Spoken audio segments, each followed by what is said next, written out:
Moon Mondays, unleash your feminine power through astrology. I'm Sheridan, your go-to astrology life coach, and I'm sharing this week's woman-centered astrology because I'm all about empowering you to use astrology to realize your full potential. We begin this week of November 18th with big changes, right? There's a lot going on. I'm sure you've been hearing all about it. So Pluto is entering Aquarius for good. The sun is entering Sagittarius. And let's just dive into all of this. But first, let's talk about the moon just entered into Cancer early this morning.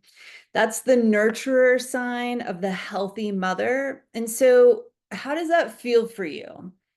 Are you good at filling yourself up before going out and giving to others?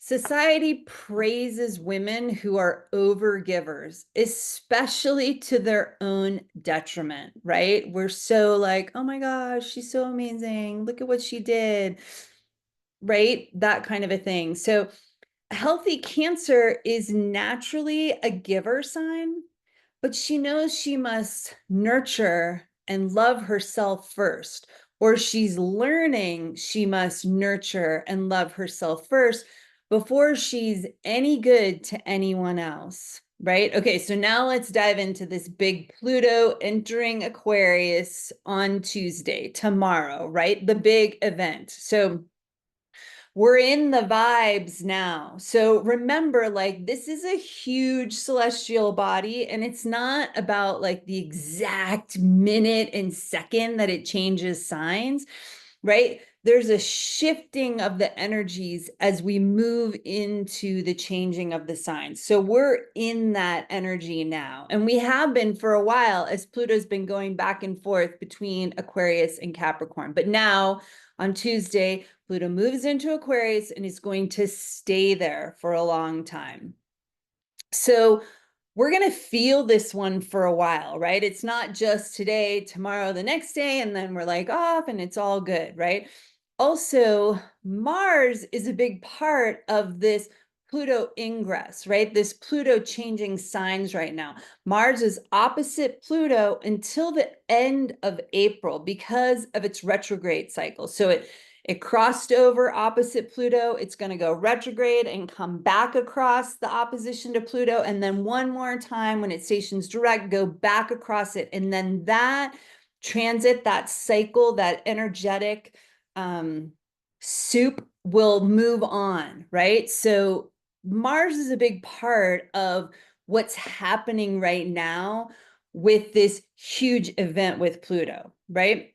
So what's up with Pluto entering Aquarius, and along with what does Mars being in the mix mean, right? So Pluto is our planet of transformation. It's about composting. It's that shamanic death and rebirth, right? Like the composting of the leaves that have fallen in fall that nurture and nourish the soil so that the new bulbs and new plants can come up in the spring, right? That shamanic death of the leaves that brings the birth, the rebirth of the flowers and the plants, right? Or our own personal death and rebirth, right? Where we die to something that is no longer serving us, that doesn't work for us, right? We shed a skin so that we can be reborn closer to who we truly are, to our soul selves, right? Pluto, that is about transformation, of that growth and evolution, hopefully, right? Fingers crossed, that leads us to greater empowerment. That's really Pluto's ultimate gift. And Aquarius is the sign of equality with a focus on humanity and consciousness. So, what are we wanting to transform in our consciousness around our humanity, community, around ideals of equality, in our awareness of each other and the other, right? So, this would be a good time to lean into we are all equal and try to understand each other. That's really like the higher side of Aquarius, othering and separation away from, that's the shadow of Aquarius, right? So people are seriously geeking out on this shift, fixing all that ails us. But remember, Aquarius has a shadow side too, just like Capricorn did, right? So Aquarius can be super detached, really like checked out. It can suffer from a major superiority complex, like elitism, and it can really spiritually bypass doing the work necessary to bring us into the higher aspects of Aquarius, right? That equality and a conscious collective humanity.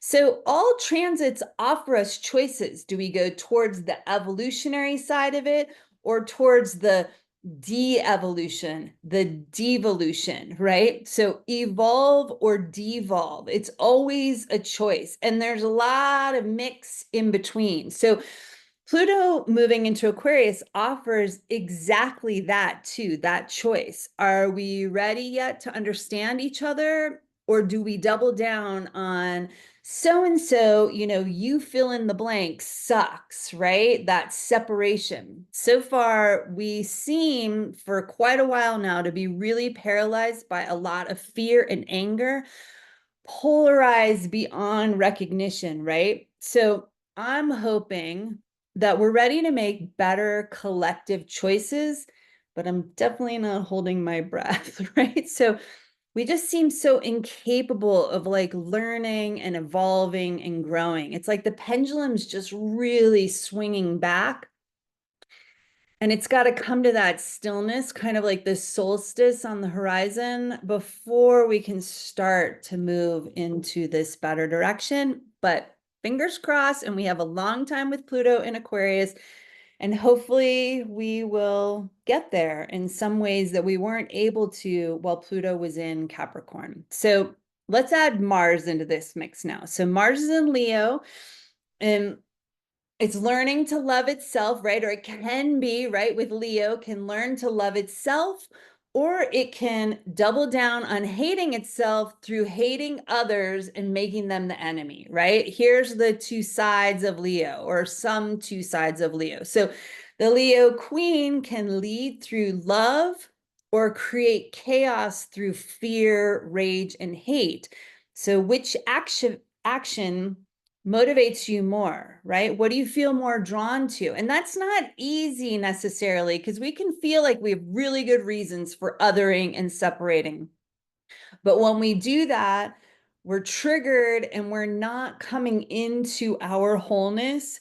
Separating out does not lead to us loving ourselves more. And that's the teaching of Leo.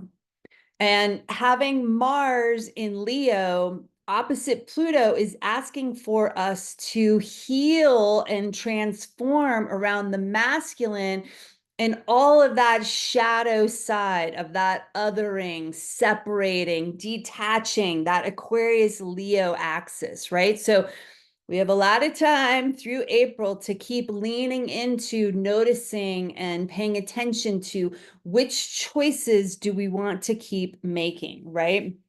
So on Wednesday, the moon enters Leo and highlights everything I've been saying already, right? The moon brings our awareness to the spot, to the part of the sky that it's in. So how do you feel about focusing on yourself and taking better care of yourself? What does that look like for you? Are you comfortable or uncomfortable with focusing on you, right? A lot of times for us as women, we are really uncomfortable with focusing on ourselves. It's challenging. We fear it's selfish, right? But selfish is, that's good. We need to, right? We learn from Cancer to fill ourselves up first. Now with Leo, we learn how to put that into action, right? So how does that land for you when we talk about loving yourself more, right? Just notice what that brings up for you. And what's a teeny tiny baby step you could take this week to take better care of yourself and show yourself you love you, right? And I mean a teeny tiny baby step. It could be a minute of like Okay, I'm so freaking uncomfortable with this, but I'm just gonna feel my heart for 1 minute, right? That's what I mean by teeny tiny step. On Thursday, we begin Sagittarius season as the sun moves into the Sagittarius slice of the pie, the astrological pie in the sky, right? The Sagittarius part of the sky. Where's that for you? And so this is just an invitation around the astronomy, right? I'm currently seeing the sunset on the side of this particular mountain in my western view. I can tell where Sagittarius lives in my sky just through the location of the sunset. What does that look like for you? Where does Sagittarius rise or set along your horizon line? It's just a powerful practice, right? I invite you into to connect to the earth and the cosmos in this way, right? I'll also invite you to track the sun over the next month up to the solstice, discover where the solstice point is on your horizon line, right? To be able to start tracking where the sun is moving through the seasonal cycles of the year. On Friday, the moon enters Virgo and then squares the sun for the third quarter moon, the waning half moon you see high in the sky at sunrise. This is our last check-in point before the Sagittarius new moon next week, right? So the sun is moving into Sagittarius, then the moon will move into Sagittarius for that Sagittarius new moon next week. So Sagittarius is a sign of exploration internally, like through meditation or reading or learning, or externally through travel and adventure, right? Seeking knowledge and greater understanding. That's what Sagittarius is about. So let's talk about the last new moon intention, right? So as we have this third quarter moon check-in, how have you done with your Scorpio new moon intention? Have you been able to accomplish it? If yes, how does that feel for you? If not, what prevented that? What's gotten in your way? Remember, this isn't about judging ourselves. It's about Sagittarius, exploration, and curiosity, right? We're trying to be more of ourselves, right? We're trying to uncover more of who we really are by working with the phases of the moon. What does completing your intention or not help you to understand better about yourself? And the answer is not that you suck. I know that for sure. So, what got in your way? What helped you, right? It's just about increasing your awareness around it so that we can improve and learn and make different choices as we go forward, right? Not accomplishing our intention can really uncover like it wasn't right for me, or I have these blockages to helping me take action around that. Either way, I need to deal with all of that so that I can create the life that I really dream about and I want to live for myself. So today's third quarter moon is our check-in point. Is there something you could do this week to support your previous intention, a baby step or micro action you could take? How do your actions over the past month inform your new intention for next week at the Sagittarius new moon? What do you need to do differently or do the same? It's all up to you and discovering what actually works for you. You, unique you, right? This waning half moon is in Virgo, and Virgo is a sign that looks for the patterns and sees the details. This energy is here to help you in your curious search for what works and doesn't work for you. Virgo can be nitpicky too in her shadow aspect, so watch out for that. It's just about understanding one thing that helped and one thing that didn't help you over the past month. Next week, you get to make a new choice and set another micro action you can take for 1 week, right? And we'll talk about that more next Monday. I've also been asked a bunch to bring back my astro aromatherapy suggestions.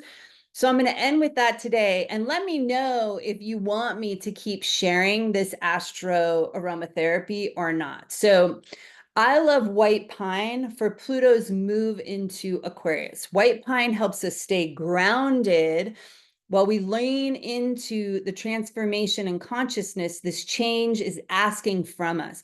White pine helps us to stay connected to our bodies while we explore the cosmos with our Aquarian minds. Okay. So I'll see you next Monday when Mercury goes retrograde. Hint, hint, it's not a bad thing. And I'll share more about setting your Sagittarius new moon intention, creating the life you want to live that you're excited to live as well. So if you want to learn more about creating your ideal life with the moon, grab my free guide, 3 Steps to Changing Your Life with the New Moon at my website, SheridanSemple.com, or click the link below. And also comment, ask me questions, and like below if you feel so inspired.